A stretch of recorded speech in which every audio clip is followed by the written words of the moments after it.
Hai para sahabat Katolik, mengapa Yesus disunat sedangkan kita tidak disunat?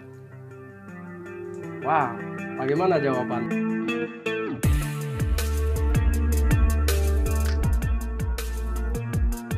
Kenapa Yesus disunat sedangkan umat Kristen atau kita pengikut Yesus tidak wajib untuk disunat?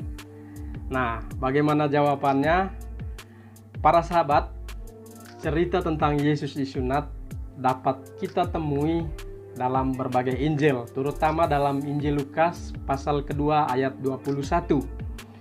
Yang harus perlu kita ingat para sahabat ialah orang tua Yesus adalah orang Yahudi, umat Yahudi yang sangat saleh, yang setia menjalankan hukum Taurat.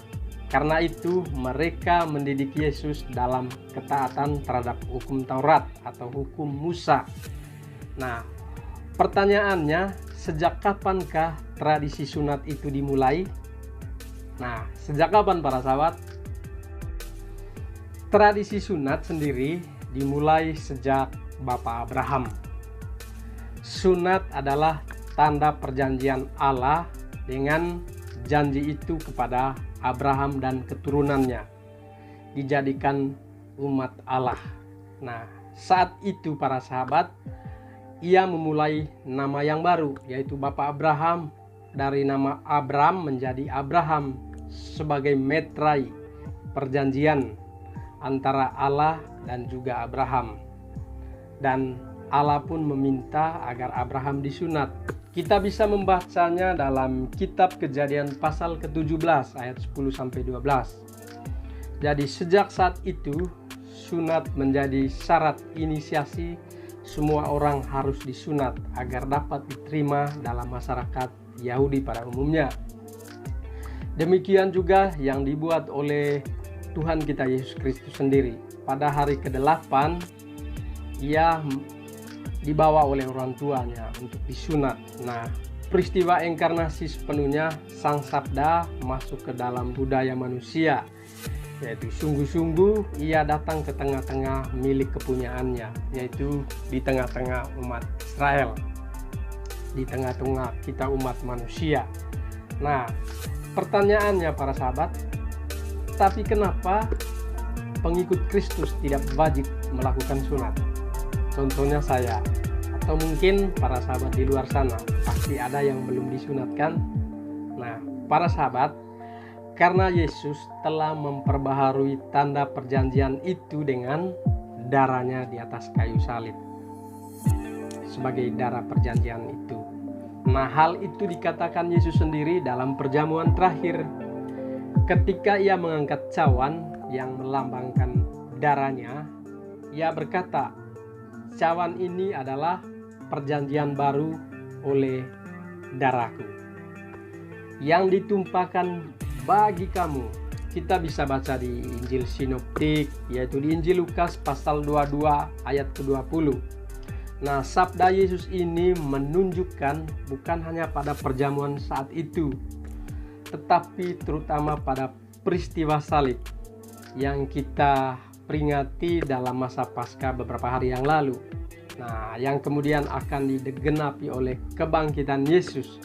Nah, di salibnya Yesus ditinggikan dan menyerahkan nyawanya untuk menebus dosa Anda dan saya, menebus dosa kita semua oleh Yesus Kristus sebagai kawanan umat yang baru.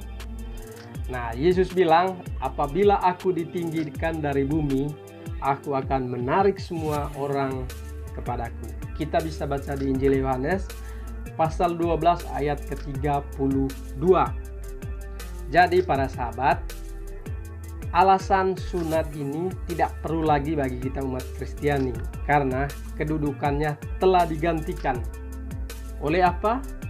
Tentu saja oleh pembaptisan kita di dalam kebangkitan Yesus Kristus.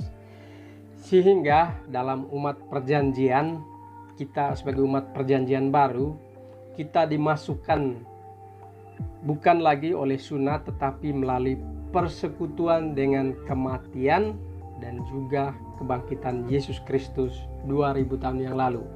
Itulah yang dilambangkan oleh kebaptisan. Nah, pembaptisan itu juga diperintahkan oleh Yesus kepada para rasulnya.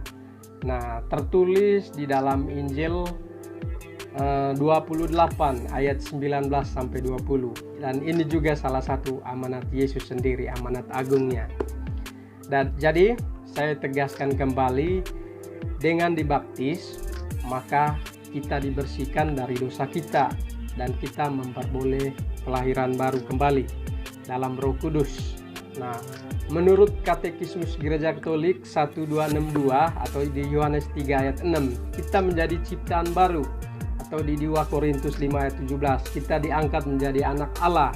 Galatia 4 ayat 4 sampai 7, kita mengalami di dalamnya kodrat Allah, menjadi anggota tubuh Kristus, serta menjadi ahli waris bersama Kristus di dalam kerajaannya. Jadi pembaptisan menggabungkan kita ke dalam gereja.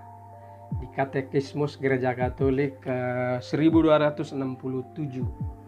Nah, sekali lagi saya ulang para sahabat, jadi kita umat yang baru tidak wajib lagi disunat, tetapi dibaptis dalam kematian dan kebangkitan Tuhan kita Yesus.